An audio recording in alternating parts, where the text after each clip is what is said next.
Hello guys, এটা হচ্ছে EV সেলের কমপ্লিট ব্যাটারি প্যাক। এটা টোটোর জন্য। এটা ব্র্যান্ড নিউ ইভি সেল দিয়ে ব্যাটারি প্যাক বানানো হয়েছে। এটা টোটোতে চালানোর জন্য। তো এই সেল দিয়ে যখন ব্যাটারি প্যাক বানাবেন তখন একটু দাম বেশি পড়বে, একটু না অনেক বেশি। অন্যান্য কোম্পানির থেকে ইভি সেলের দাম অনেক বেশি হয়ে থাকে।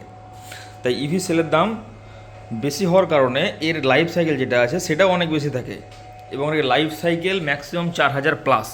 দেখতে পাচ্ছেন ইভি সেল, এখানে কিউআর কোড আছে। কিউআর কোডগুলো স্ক্যান করে আপনি বুঝতে পারবেন যে এটা আসল কি নকল, বা এই লাইফ সাইকেল কত, বা এটা ব্যবহার হয়েছে কি হয়নি, কতদিন কি, সমস্ত কিছু কিউআর কোড দেখে বুঝতে পারবেন।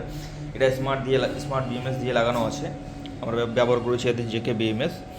তো এই ব্যাটারি প্যাক যদি আপনারা গাড়িতে লাগান তো ম্যাক্সিমাম আপনাদের 15 থেকে 20 বছর চলবে।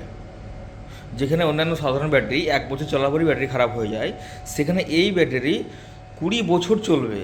4,000 লাইফ সাইকেল কোম্পানির তরফ থেকে আছে, 365 দিন 1 বছর। এবার আপনি বুঝে নিন যে 4,000 লাইফ সাইকেল মানে কত বছর এই ব্যাটারি প্যাকটা যেতে পারে। তো ব্যাটারি যখনই কিনবেন তখন যে কোনো কোম্পানির কাছ থেকে কিনে না কেন আগে জিজ্ঞেস করবেন যে এর মধ্যে লাইফ সাইকেল কত আছে এবং এর কোন কোম্পানির সেল ভরা আছে, সেটা আপনি জিজ্ঞেস করুন অবশ্যই। নাহলে কিন্তু টাকা পয়সাটা আপনার বেকার চলে যাবে। আর ইভি সেল দিয়ে যদি ব্যাটারি প্যাক বানান তাহলে তো বললামই যে আপনাকে 20 বছর নিঃসন্দেহে আপনি চালাবেন।